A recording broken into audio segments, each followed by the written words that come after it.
Well, there were rather more people on the streets protesting against the government's plan to cull thousands of badgers in the hope of reducing TB in cattle. Around 2,000 people, led by the Queen guitarist Brian May, gathered in Westminster to oppose the start of a 6-month pilot scheme that's being launched in parts of Gloucestershire and Somerset. My apologies. Our science reporter, Asha Tana, has this. It's open season on badgers.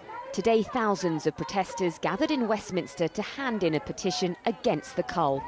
It officially starts today, but nearly 250,000 people want to see it quashed. Really the only supporting evidence that a cull might be a good thing was in the economic side. I mean, it's scientifically it's not going to work. Ethically, everybody I think is horrified.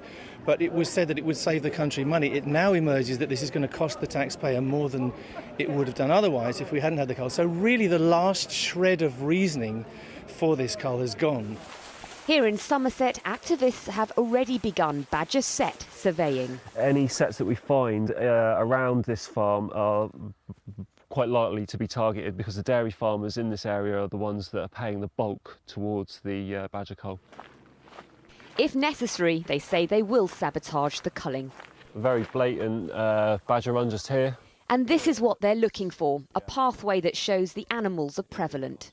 From today, farmers in West Somerset and West Gloucestershire will be allowed to shoot badgers in an attempt to control bovine TB in cattle. Badgers are thought to spread the disease through urine, faeces and secretion.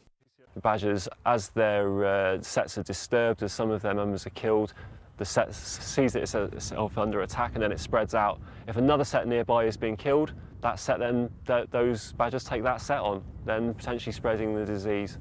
No one knows where the culling will be. It aims to kill at least 70% of badgers in each area. A long-term study found the cull would only reduce the disease in herds by 16%. Last year, farmers slaughtered 28,000 cattle in England. Calls to abandon the cull have been backed by 30 top animal disease scientists, saying it lacked empirical evidence, but it's by no means a black and white issue.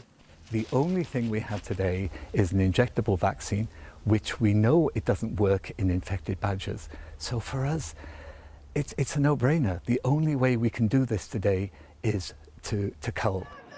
A cheaper, more humane alternative would be an oral vaccine, but it's years away.